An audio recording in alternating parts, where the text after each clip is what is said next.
20 minutos, né? Então nós vamos encerrar agora, nós vamos ter Santa Ceia. Mas já cantamos nossa fé e nossa história, né? Já vou seguir aqui.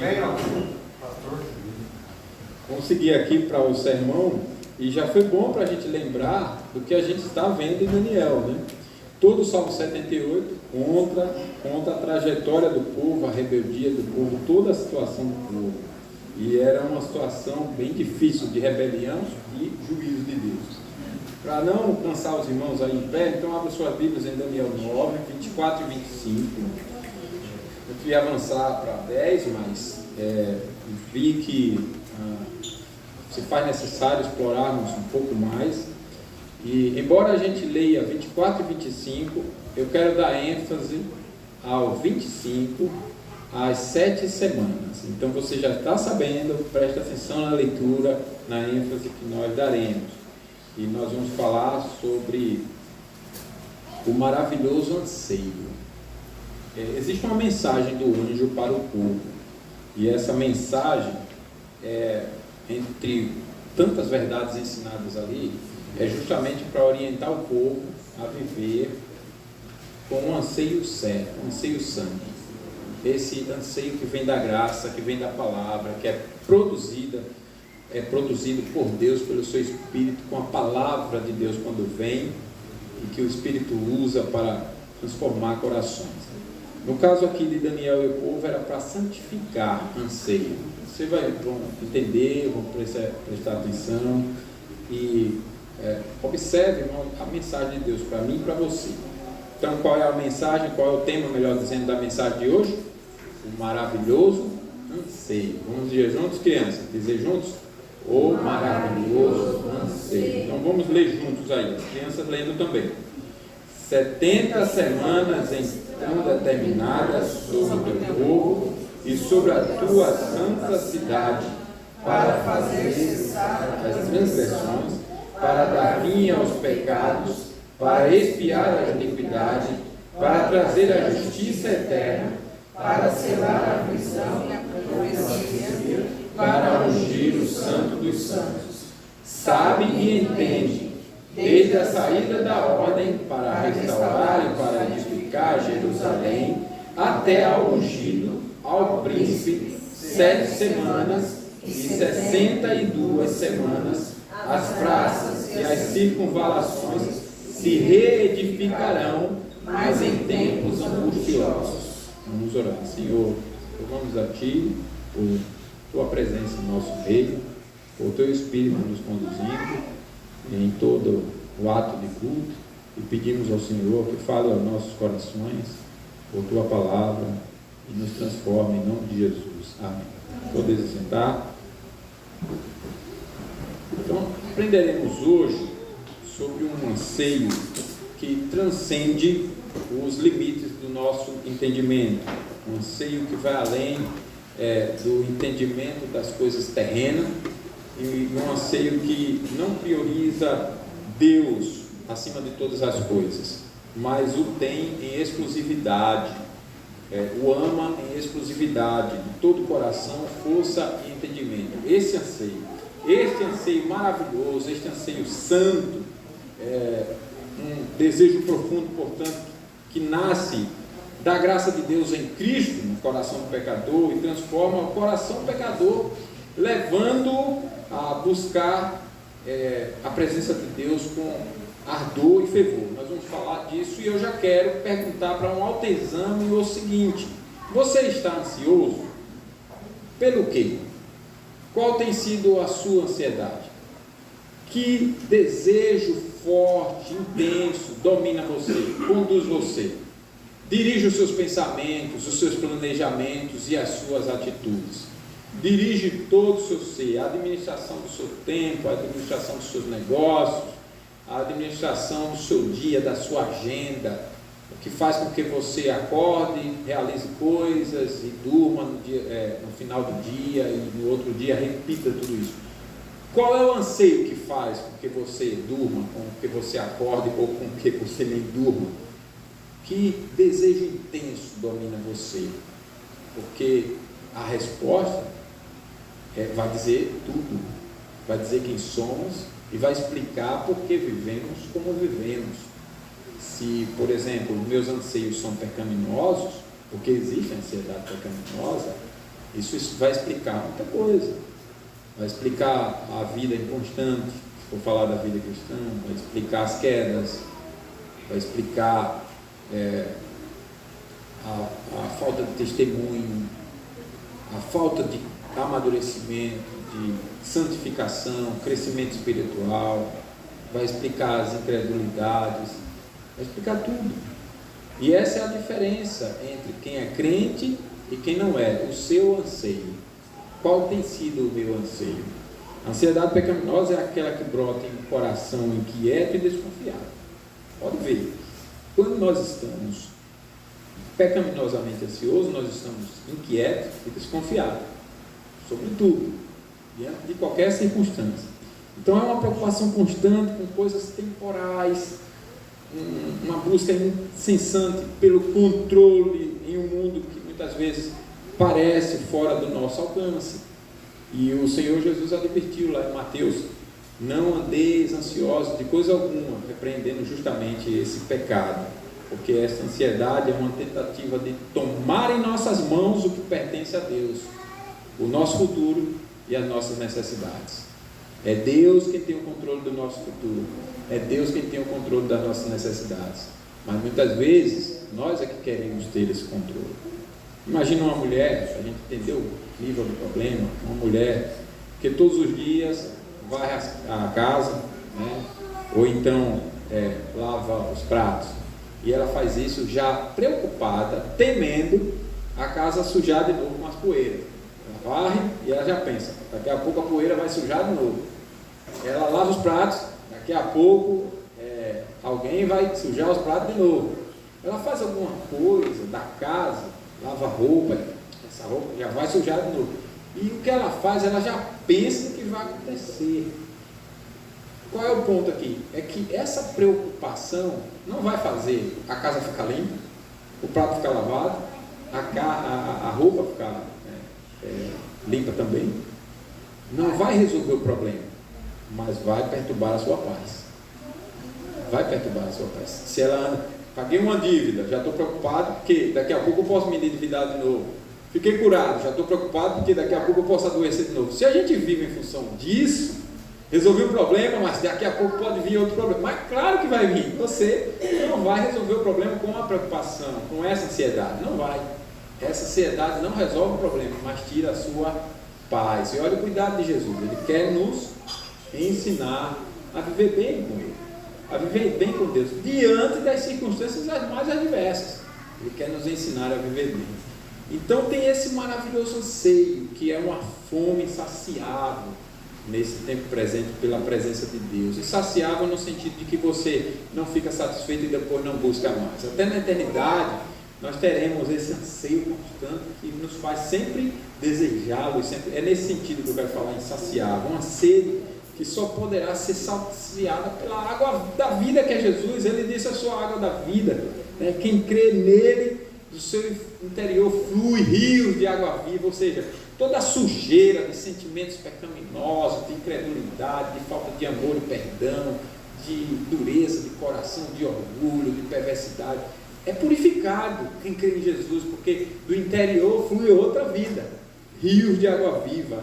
E aí então nós vivemos com essa maravilha que é esse anseio por Deus, como disse e cantou o salmista no Salmo 42. A minha alma tem sede de Deus, do Deus vivo. E essa é a fé, e o anseio, e o desejo, e a vontade intensa, profunda, de todo verdadeiro crente. Ele quer Deus, ele tem sede por Deus. Ou como cantamos no Salmo 63, né? Como uma terra árida, sem água, nós buscamos a Deus.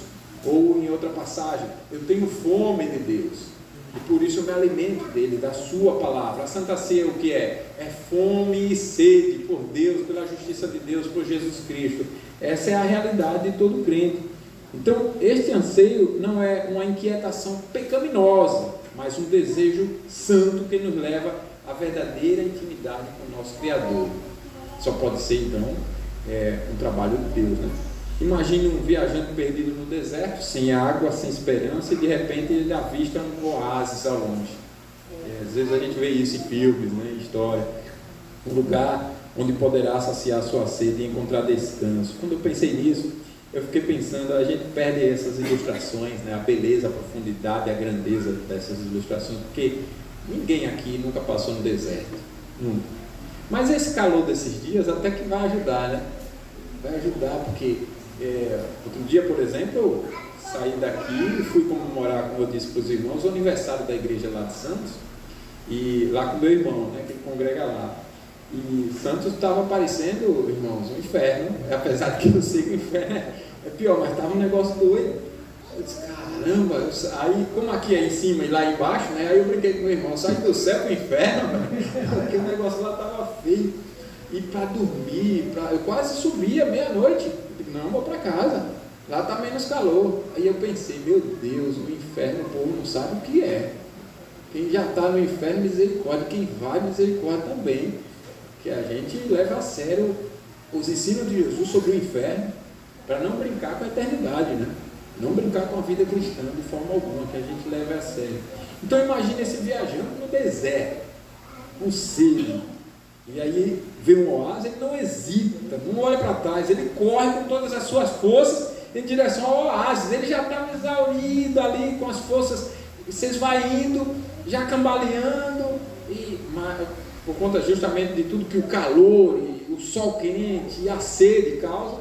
Mas ele reúne forças, ele encontra, ele se renova quando ele vê a esperança, quando ele vê o oásis, quando ele vê o lugar onde ele tem vida, ele tem descanso, ele tem sombra, ele tem renovo, e ele corre para ali. Então, o santo anseio em nossos corações é assim: corremos para Deus, nosso verdadeiro oásis, com um desejo profundo e fervoroso, sabendo que somente nele encontraremos a verdadeira vida, o verdadeiro descanso, o deleite espiritual, saciaremos nossa sede. Pense também na noiva, que espera ansiosa pelo retorno do seu amado. E aqui eu já vou dar uma dica, porque nós vamos ler aqui em sequência versículos de Cantares. Leia Cantares, né? Eu li Cantares pensando assim, meu Deus, eu tenho que aprender a ser romântico com minha esposa, né? Aprender a ser romântico. Mas também para a gente olhar para a relação a igreja e Cristo, e a gente tem uma noção disso, para viver o padrão de família cristã, mas também para viver a relação, a igreja com Cristo. Porque imagina a noiva, então cada momento que ela está esperando, ela está esperando o noivo, ela está esperando o noivo, e cada momento de espera é marcado ali por um desejo profundo de estar junto a Ele. Ela quer, essa é a sua alegria.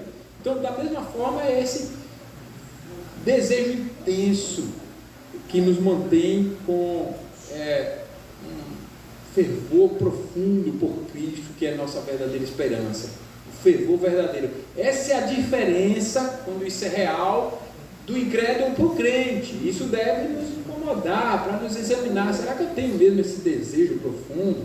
Este anseio maravilhoso nos aproxima cada vez mais de Deus, muito mais do que a noiva que quer o noivo, porque nós queremos a Cristo. E como aprendemos na EBD, é uma vocação eficaz, ou seja, um chamado eficaz, que Deus faz no meu coração e me faz desejá-lo. É uma obra da graça, mas o desejo é meu. Tudo foi Deus quem fez, mas sou eu quem respondo. E a resposta é essa, a evidência visível é essa: eu tenho fome e sede por Deus. Eu não venho a culto por outro motivo, eu não venho para fingir que eu sou crente, eu não venho porque, eu sei lá, eu quero criticar o culto, eu quero ver o que está certo e o que está errado para depois comentar. Eu não venho por outros motivos, eu venho por causa de Deus, por amor a Deus, para louvar a Deus, porque Ele é a minha, eu já entendi o que Ele fez aqui com o culto. Ele é a minha razão de viver, Ele é a minha esperança, Ele é o meu prazer, Ele é a minha alegria, Ele é meu tudo, e mais que tudo, e o tudo e muito mais, como diz a música. Ele é indescritível, Ele é incomparável, e eu tenho desejo por Ele, sincero, produzido pela graça, a graça que dá um coração novo, que o deseja, que o ama. Imagina a noiva, é assim a igreja com Cristo. E Cantares de Salomão fala disso, né? Compara a igreja a Cristo, o noivo ali é Cristo e a noiva, naquele livro tão abençoado, é a igreja de Cristo. E a noiva diz para o noivo, lá no capítulo 6, verso 3, eu sou do meu amado e o meu amado é meu. Olha só, Glaico, a Lília dizendo para você, eu sou do meu amado e o meu amado é meu. Né? A Nikita dizendo para o marido dela que é pastor, eu sou do meu amado e ele é meu. Coisa maravilhosa, né? Sendo verdadeiro, realidade, eu me satisfaço nele, eu sou do meu amado e ele é meu. Ah, é uma frase, não é só simplesmente uma frase, não é simplesmente uma frase. Isso aqui vivido é algo maravilhoso, é muito especial. Eu sou do meu amado. O que é o casamento? O casamento só está sendo vivido realmente quando há essa realidade nos dois lados. Eu sou do meu amado e ele é meu. É, irmã Sônia, eu sou do meu amado e ele é meu. Eu lembrei da irmã Sônia, por isso que eu falei para ela, eu vou destacar aqui o que é que eu lembrei dela, né? Vou dizer já aqui. Os irmãos que brincam mesmo já viram aqui o que eu vou destacar, né? Então, olha outro verso, capítulo 5, 10, ainda de Cantares. O meu amado é alvo e rosado, o mais distinguido entre 10.000. Ele é acima dos 10.000. Está querendo comparar assim, ó, não tem comparação, meu amado está acima. Imaginem nossas esposas dizendo isso para nós, com verdade assim, como eu me alegro em você é maior do que eu não tenho outro, é sem comparação para mim. Agora vem aqui, irmãos, as descrições físicas. Olha que verso, continuando aqui o capítulo 5, o César até já apontou para a barriga dele aqui, vai chegar já, César, lá. Olha só, as suas faces são como um canteiro de bálsamo. Eu digo, meu Deus, eu tenho que conhecer esse canteiro de bálsamo, porque está uma comparação aqui maravilhosa, certamente. Como colinas de ervas aromáticas. Tem umas colinas bonitas, não sei se você já viu aí na internet, depois coloca lá. Mas essas são de ervas aromáticas. É a face do seu amado. Olha a alegria, olha o prazer da pessoa da noiva com o noivo. Então é o prazer da igreja com Cristo. Os seus lábios são lírios que gotejam mirra preciosa. As suas mãos, cilindros de ouro embutidos de jacintos. Olha o valor dessas mãos, como ela elogia essas mãos. Compara a cilindros de ouro. Que mãos preciosas. O seu ventre como alvo marfim coberto de safiras. Aí eu sei que nem todas as esposas vão poder dizer isso do marido, né? Minha esposa já fica falando, meu bem, sua barriga não está muito boa não, vamos consertar esse negócio aí. Mas você vê, olha, o homem é perfeito, né? As suas pernas, colunas de mármore, assentadas em bases de ouro puro. As pernas são elogiadas.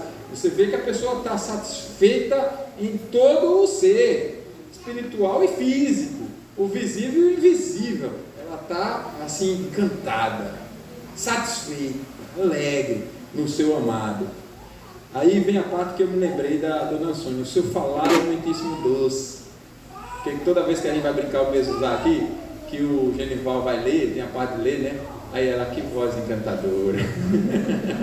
Não é assim? Que voz, não é verdade, pastor, que a voz é irresistível? Eu não sei, não. Isso é como você é. Não bota nesse jogo aí.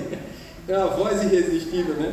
Mas eu entendo, é isso mesmo, é irresistível para ela, né? Para mim, a voz irresistível, e eu nunca tinha parado para pensar nisso, quando um colega meu falou bem assim, rapaz, você está encantado com essa colombiana, você tem que ir lá casar com ela.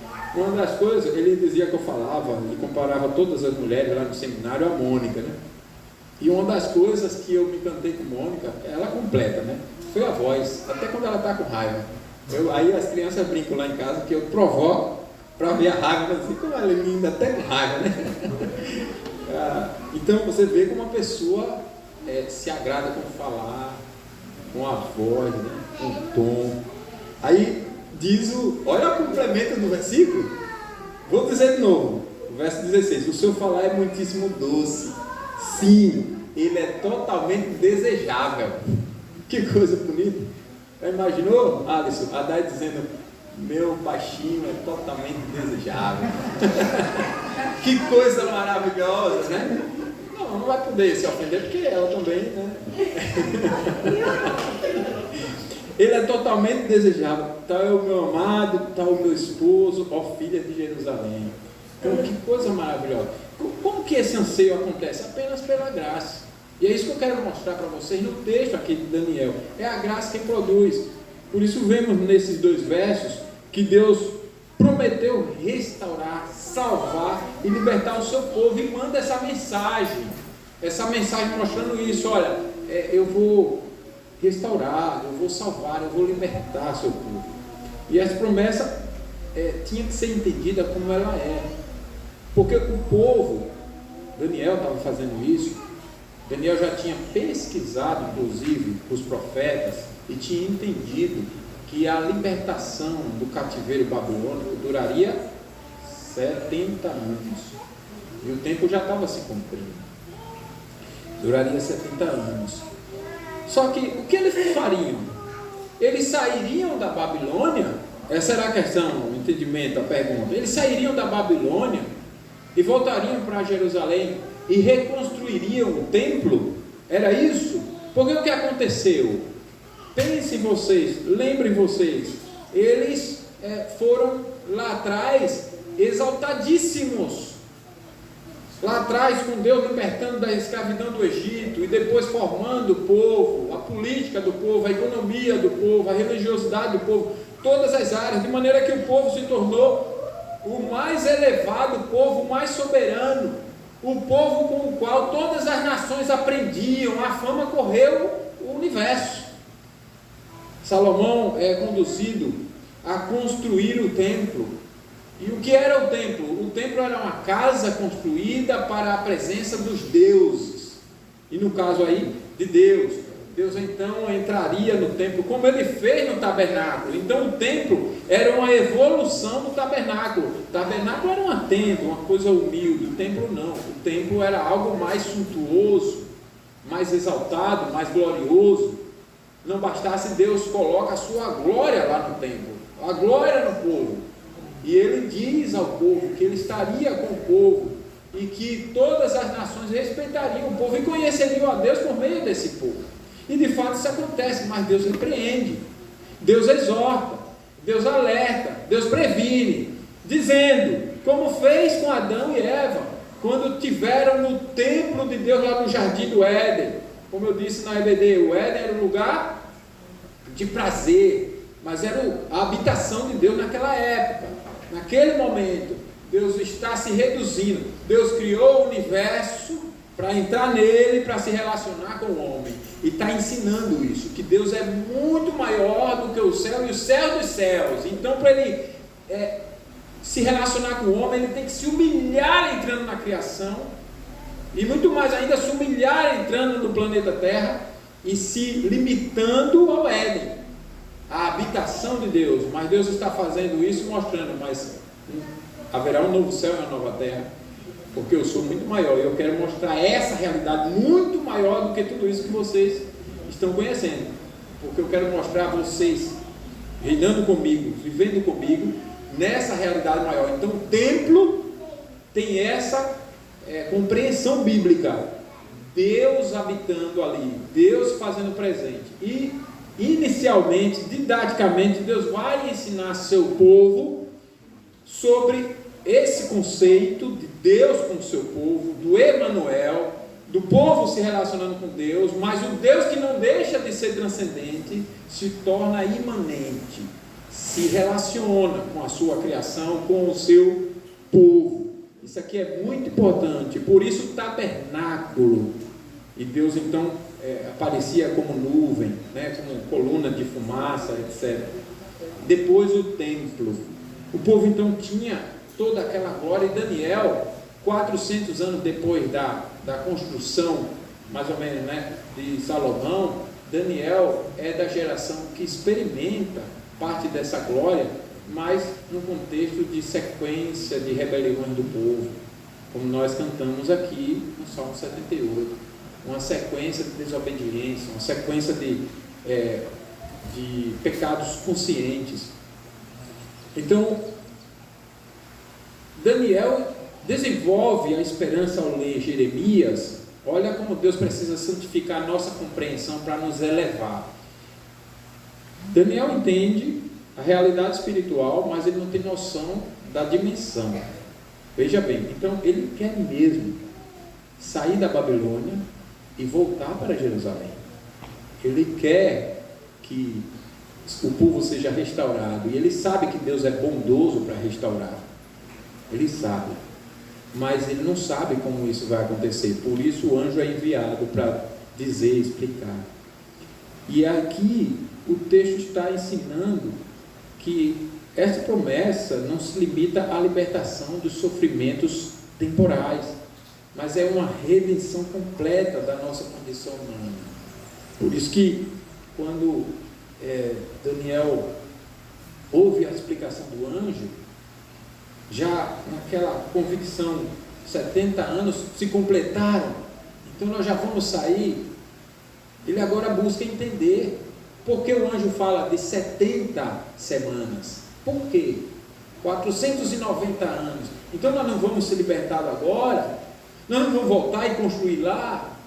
Ele sabia já tinha entendido o sentido espiritual, mas agora ele está sendo ensinado, santificado, a ter um anseio muito maior, muito mais profundo, muito mais abrangente, muito mais completo do que sair de sofrimentos temporais, restaurar glórias temporais, restaurar coisas físicas. Era muito maior, era algo universal, visível e espiritual, era algo completo, é a lição para a nossa vida, porque muitas vezes nós estamos com ansiedade voltada a somente livramento de coisas passageiras, é apenas sair de uma doença. Nada de ilegítimo orar para que Deus cure, nada. Nós oramos e Cristo muitas vezes curou mesmo, restaurou vidas de coisas temporais, mas a lição é outra, e é para essa realidade espiritual, esse anseio muito maior do que tudo o que nós temos possível de ser experimentado nesse tempo presente, nesse mundo visível. É o que Deus quer desenvolver na nossa mente, no nosso coração. É a libertação da corrupção do coração, dos pensamentos e das vontades, para amar a Deus e ao próximo. Deus merece. E o amor ao próximo é um amor por Deus, não amor pelo próximo. É uma realidade muito maior, que muitas vezes o pecado tem feito a gente confundir e trocar. Às vezes a gente não vê qual é o encanto disso, qual é a beleza disso, qual é a maravilha disso. Tem um coração que ama Deus sobre todas as coisas, deseja Deus sobre todas as coisas, e a gente acha que o bom, e o normal, e o maravilhoso, e até o que a gente conta para os outros, são as coisas passageiras. Eu consegui uma promoção no trabalho, eu consegui sucesso no negócio meu, eu estou ganhando muito bem, eu estou na sociedade ascendendo de posição na pirâmide social, eu estou, enfim, tendo êxito em várias áreas, minha família está bem, está tudo correndo muito bem, mas é só essa alegria temporal, não tem a ver com Deus, de maneira que seja na riqueza, na prosperidade, ou até na pobreza, na perca de tudo, eu continuo feliz, alegre, ansioso, um anseio santo, porque eu estou como aquele homem no deserto mirando o oásis, e eu estou concentrado, correndo para esse oásis espiritual que é Deus. Este anseio maravilhoso é o lado visível da obra invisível de Cristo em nós. Este anseio maravilhoso é isso, é o lado visível da obra invisível de Cristo em nós. Ele nos atrai com cordas de amor, despertando os nossos corações um desejo intenso pela santidade de Deus, como Deus requer, pela justiça de Deus, como Deus requer, pelo amor de Deus, como Deus requer, pela verdade de Deus, pelo perdão, pela alegria e paz, a paz que excede todo entendimento. É esse anseio. Você não se satisfaz enquanto você não é este homem, este marido, este pai, este no ofício pastor, presbítero, diácono. Você não se sossega enquanto não é essa mulher, essa esposa, essa irmã, essa mãe, essa auxiliadora na igreja, o filho da mesma forma. Não sossega enquanto Deus não é o motivo da sua vida. Às vezes a gente coloca tantas desculpas nos nossos pecados, nas nossas relações com Deus, e a gente olha histórias que mostram esse anseio de uma maneira tão maravilhosa e que nos humilha e nos faz nos perguntar: eu sou crente mesmo? Será que eu sou crente? Como aquela história daquela senhora que, desejando Jesus, mas ela estava sem pernas, sem as pernas amputadas, e ela estava lá na África, na época do nosso missionário Ronaldo Lidório, e ele me contou a história para nós.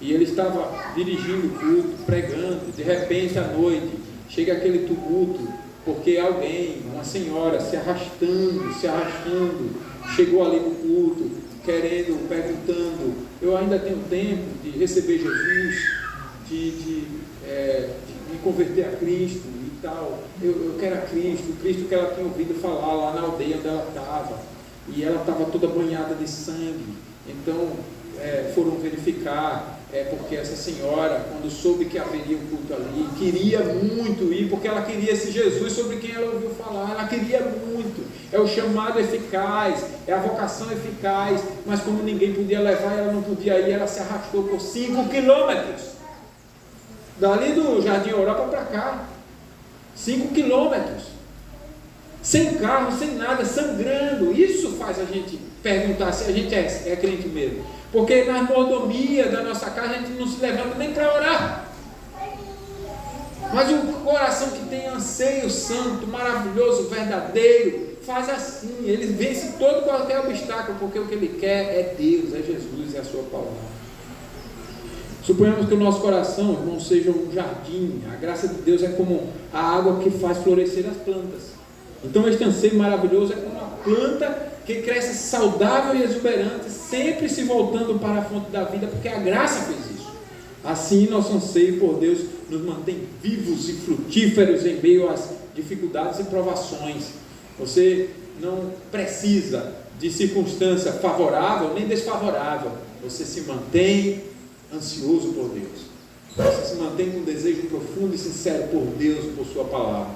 Não importa as circunstâncias, você continua buscando a Deus. Ontem eu conheci um rapaz, uma família, um pai de família, e ele me dizendo da dificuldade na região dele, de igreja saudável, verdadeiramente bíblica e tal.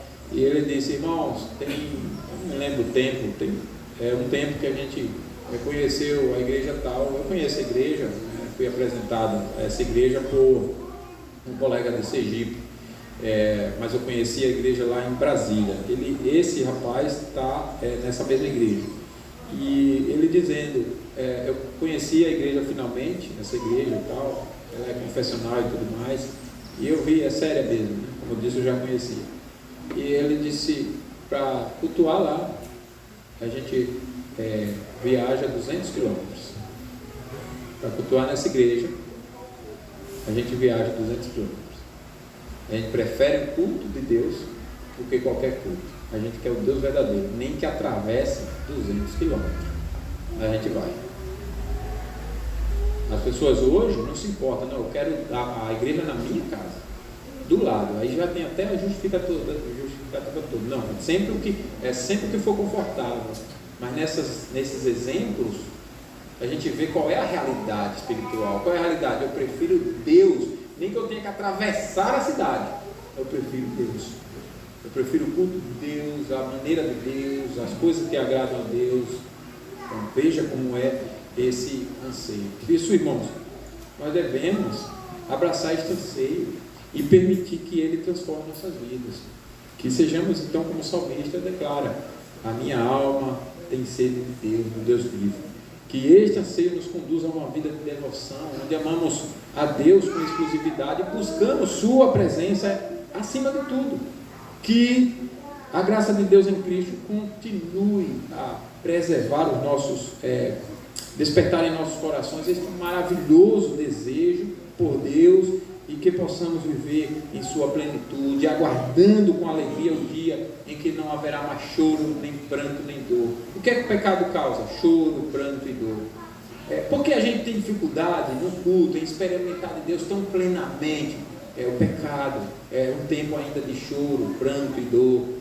Toda dificuldade, às vezes é um problema pessoal, às vezes é emocional, às vezes é familiar, às vezes é econômico, às vezes é religioso, às vezes é, enfim, social, tanta área de saúde, tantas áreas que minam a nossa paz, ou pelo menos nos incomodam, nos perturbam.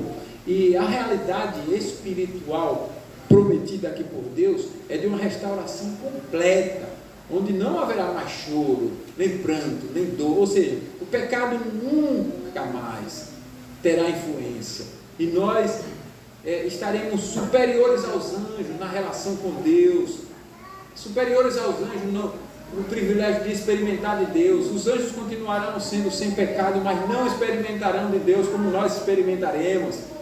Não serão filhos de Deus como nós somos, mas seremos quando esta obra se completar. E é para este anseio que Deus está então chamando a atenção de Daniel e o povo. Eu já descrevi para vocês o que era o templo, já falei a respeito de Salomão. Salomão constrói o templo depois do tabernáculo, e observei aqui que esse templo foi destruído por Nabucodonosor em 586. Salomão está lá em 966. O povo é libertado do Egito em 1445. Você vê então a distância de tempo e a paciência de Deus. Quase 400 anos depois de Salomão, da construção do templo, é que Deus, pacientemente exortando, vai usar Nabucodonosor e a Babilônia para subjugar o povo, destruir o templo e ensinar uma lição de honra, de valor das coisas espirituais. As coisas espirituais não podem ser menosprezadas. De maneira que então, quando Deus fala dos 70 anos, o povo desenvolve, como eu disse, uma ansiedade para voltar, mas ainda não era na perspectiva correta. Então Deus vai ampliar isso, vai ajudar o povo, vai falar para Daniel, vai usar Daniel sobre isso, vai corrigir, vai santificar o entendimento de Daniel. E como eu disse, ele vai falar aqui de 7 semanas. E eu fiquei tão maravilhado com isso aqui, 7 semanas, porque o povo vai receber um decreto. Vocês viram aí no texto. O texto limita claramente quando as coisas vão acontecer. No verso 24, diz que essa restauração virá. No verso 24 de outro capítulo. 70 semanas estão determinadas sobre o teu povo e sobre a tua santa cidade. Aí ele diz o que é que vai acontecer. É isso que eu descrevi para vocês. Para fazer cessar a transgressão. O que é a restauração? O fim do pecado. Eu pensei que eu ia ficar rico. Não, tem uma riqueza muito maior que você precisa aprender. É Deus. E para isso, o pecado tem que ser extirpado. Para Deus ser desejado, buscado. Buscar-me-eis e me acharei quando me buscar de todo o vosso coração. Deixarei ser achado por vocês, ele diz. Então, é isso que Deus está prometendo, para dar fim aos pecados, para expiar a iniquidade, para fazer a justiça eterna. Qual é a justiça eterna? A de Cristo. Ele recebeu dele a culpa, a punição pelos nossos pecados. Justiça eterna. Para selar a visão.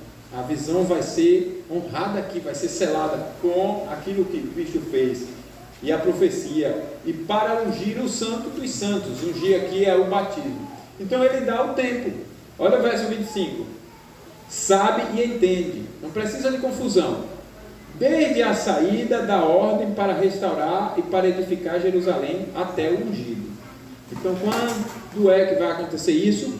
Qual é o tempo? Desde a saída da ordem até o ungido. 7 semanas e 62. Eu não vou entrar nas 62. Eu quero agora focar, como eu disse a vocês, nas 7 semanas. Nós já vimos então a explicação disso semana passada. Mas como alguns me perguntaram, eu vou dar a resposta de um detalhe para todos, para que, se porventura ainda ficou alguma dúvida, todos entendam. Então, nós vimos na semana passada que essa contagem é uma contagem estabelecida pelos judeus, lá atrás, como em Levítico, por exemplo, 25:8, onde os dias são contados como se fossem anos. Os dias são contados como anos. Levítico 25:8, é claro. Só que aí tem sempre uma contagem de 7. E aí alguém me perguntou, pastor, por que 7? Por que eles fazem assim? Por que fazem essa representação? Porque tudo limita a 7, muitas coisas, melhor dizendo, limita a 7, e aí vai contar 7 anos, é uma semana. 49 anos é 7 semanas. Por que eles fazem essa coisa com 7? Porque Deus fez uma aliança com o seu povo, Deus criou todas as coisas assim e abençoou o dia de descanso. Veja, não é o 7º dia, como dizem os adventistas, é o dia de descanso. Só que esse Shabat, descanso, pode ver que o mandamento não é lembra-te do dia 7º, lá não tem isso. Lá tem dizendo, lembra-te do dia de Sabá. Dia de Sabá era dia de descanso. Não importa quando caísse o dia de descanso. Por exemplo, quando você tem o ano sabático, você tem segunda, terça, quarta, quinta, todos os dias é descanso. Então você tem o dia inteiro. Então ele não está falando de dia necessariamente. Hoje é domingo, é o dia de descanso. Não importa se é o primeiro dia da semana, se é o 8º. No nosso caso, se for considerar a contagem lá, nós estamos no 8º, né? E esse 8º já acontecia lá na antiga aliança, o 8º dia como descanso. Pode ler, aí a gente só se atenta a 7º, né? Por causa de fazer a leitura da doutrina muito limitada e não abrangente, devidamente abrangente. Então o povo que estava com essa mensagem e pela fé genuína e outros só por questão de cultura guardava esse mandamento, então didaticamente relaciona as contagens a 7, para sempre lembrar do prometido descanso, virá um descanso. Existe um descanso espiritual. Quem é esse descanso? O Hebreus explica, Cristo é esse descanso. Então a mensagem é essa. Então eles contam 7 por isso. Então se eles querem 7 anos, eles vão dizer o quê? Uma semana, 7 anos. Mas eles estão falando aqui o quê? Olha que coisa maravilhosa. Eles estão falando 7 semanas. Quanto dá 7 semanas? 49 anos. 7 vezes 7, 49. 49 anos. Aí acontece algo maravilhoso, curioso até. O povo de Deus é liberto pelo decreto de Dario em 539. Isso está lá, nós lemos semana passada em Esdras 1, está em Ageu, o próprio Daniel vai se referir, mas observe, esse tempo, no verso 25, está limitado desde a ordem para restaurar até quando? O ungido. E eu já disse para vocês, o ungido é Jesus e é o seu batismo. Até ele, até a pessoa dele.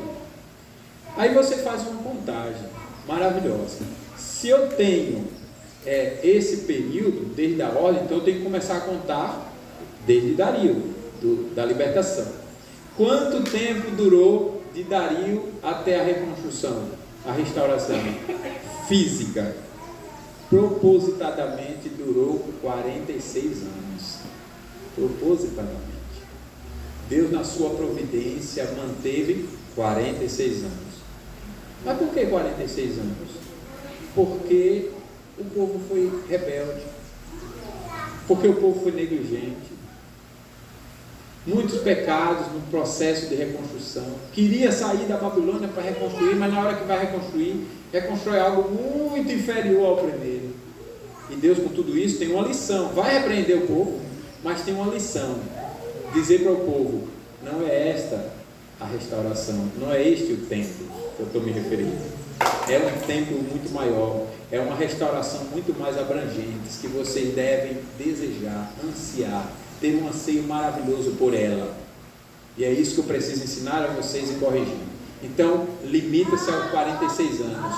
E até Jesus chegar, esse templo fica parado ali, uma restauração inferior, concluída de forma inferior, durante 46 anos. A profecia não se cumpriu? Claro. Ele falou do tempo, mas ele não falou quando essa soma de tempo se daria. Vocês estão entendendo? Então faltam 3 anos. Não faltam? 46 para 49, faltam 6 anos. E nós lemos semana passada, por isso não é à toa, João 2, verso 20. Acompanha aí, João 2, verso 20. Quando Jesus disse no verso 19: destruí esse santuário e em 3 dias o reconstruirei. E aí, não é à toa que os judeus, entendendo a relação e tudo mais, e o Espírito de Deus querendo passar essa mensagem do cumprimento da profecia do anjo, cita e registra as palavras dos judeus que disseram: em 46 anos foi edificado este santuário, e tu em 3 dias o levantarás? Isso mostra que eles sabiam o sentido da profecia e sabia a contagem, que era essa relação, mas ele não entendia Jesus Cristo nessa história. Então Jesus vai usar a mesma contagem de dias para dizer do seu ministério: eu sou a restauração, eu sou o templo, eu é que sou o Filho de Deus que encarnou, eu tabernaculei, eu encarnei, eu sou o templo. Deus não precisa de casas feitas por mãos, e eu estou fazendo dessa habitação a habitação de todo o povo. Aqueles que são meus eu vim salvar, e eu vim construir, fazer desse povo o meu corpo. E assim como eu é que sou o templo, esse povo será pedras vivas dessa construção grande. Eu sou a pedra angular, a pedra de esquina, a sustentação desse templo, mas todos que estão em mim são pedras vivas desse templo maravilhoso. E nós, como templo de Deus, templo do Espírito Santo, somos habitados por Deus, e Deus em nós nos faz servi-lo e adorá-lo e ter anseios santos. Olha a mensagem de Deus nisso tudo, irmãos. Que mensagem maravilhosa! A encarnação de Cristo não é qualquer coisa, é essa realidade espiritual. A sua morte e ressurreição é o cumprimento dessas promessas em Daniel. Então ele vem, ele cumpre durante 3 anos no seu ministério todas as exigências de Deus. Ele morre, ele ressuscita glorificado, e ele promete estar conosco até o último dia, quando nós também seremos glorificados, seremos como ele. E então virá um novo céu e uma nova terra, uma realidade incomparavelmente maior, para que o templo de Deus possa experimentar. Você vê que nossa realidade presente é tão limitada, que eu, que tenho 48 anos e a maior parte do tempo vivendo em Sergipe, o menor estado do Brasil, eu não consegui explorar Sergipe inteiro. E olha que eu rodava. Eu gosto de passear e conhecer os lugares. Então, como eu não tinha dinheiro, eu montava na minha moto e rodava em todo lugar para conhecer. Caramba, como Sergipe é lindo. E aí outro dia eu fui de férias com minha esposa e filhos, e minha irmã me convida: vamos ali numa ilha. Onde? E ela me leva. Eu não conhecia a ilha. Eu digo: caramba, Sergipe é um estado pequeno, mas tem tanto lugar para conhecer, maravilhoso. Você acha que você conhece São Paulo? Eu já vi que eu conheço São Paulo mais do que muita gente aqui.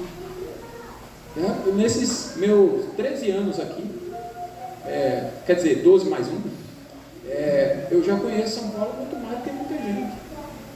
E tem tanto lugar lindo, maravilhoso. Você vai, você entra no beco aqui, sai ali, você, que coisa linda isso aqui, que rua linda, que chácara linda, que lago lindo, quantos lugares maravilhosos. Mas nós não conseguimos conhecer o mundo inteiro. Nós não conhecemos nem nosso estado pequeno, eu no caso lá. Você acha que nós temos com essa realidade capacidade de explorar, ir com Deus, e reinar com Deus? Não tem. Essa realidade é muito pequena. Deus quer algo muito maior, onde Ele conosco governe. Então ele prometeu isso. Você duvida disso, irmãos? Será que nós aqui temos um coração que está ouvindo assim, como o mundo ouve? Pastor, você está encantado com isso aí é loucura. Tomara que não, irmãos. Não estou achando, nem duvidando, nem nada, mas tomara que não. Tomara que nós não estejamos como os discípulos que estavam com Jesus. Em um determinado momento, quando Jesus no barco, na tempestade, dá ordem aos ventos e ao mar, a natureza obedece e eles perguntam: quem é esse? Você não estava no homem? Como é que vê o negócio ele fazendo e ainda pergunta: quem é esse? Provavelmente seria a minha realidade também, a tua, né? Porque muitas vezes a gente faz as coisas, ora a Deus, e quando vem o resultado a gente: rapaz, Deus fez. Não era para fazer não, né? Você não estava orando. Mas aí a gente conta, né, para o outro: olha, é incrível, né? Aí o outro contou que alguém fez isso. Olha, eu pedi a Deus, Deus me deu, eu nem acredito. Aí Deus tomou. Porque não acreditava, né?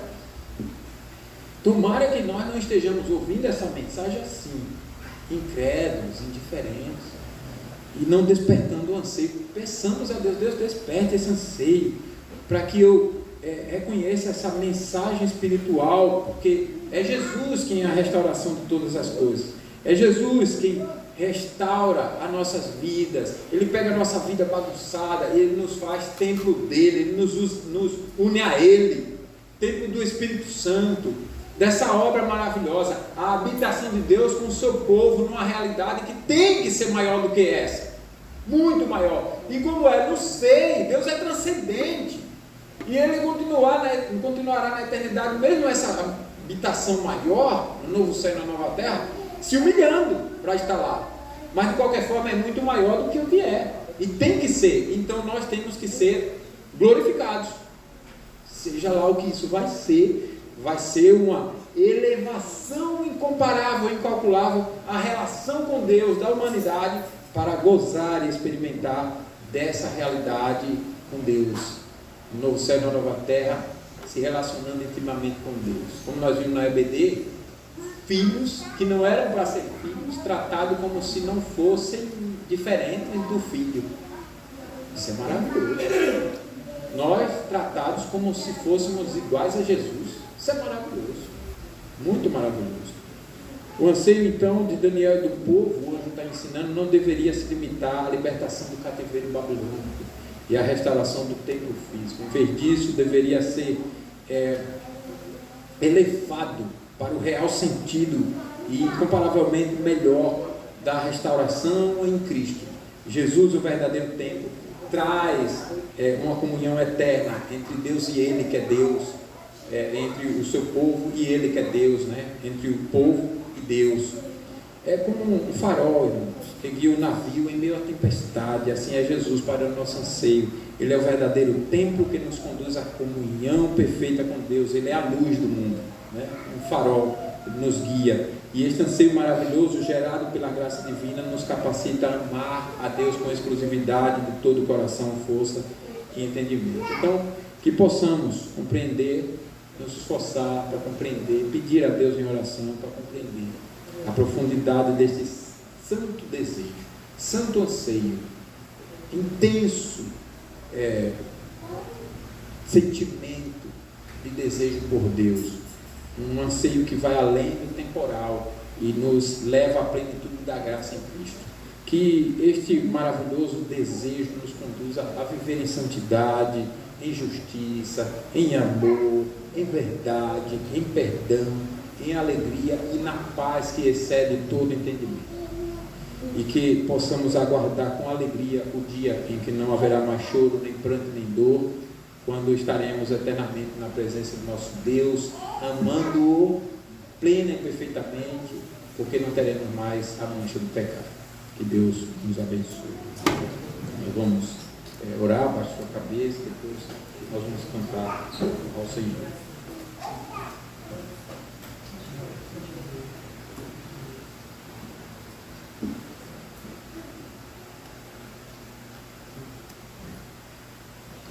Ó Senhor, nós precisamos deste milagre.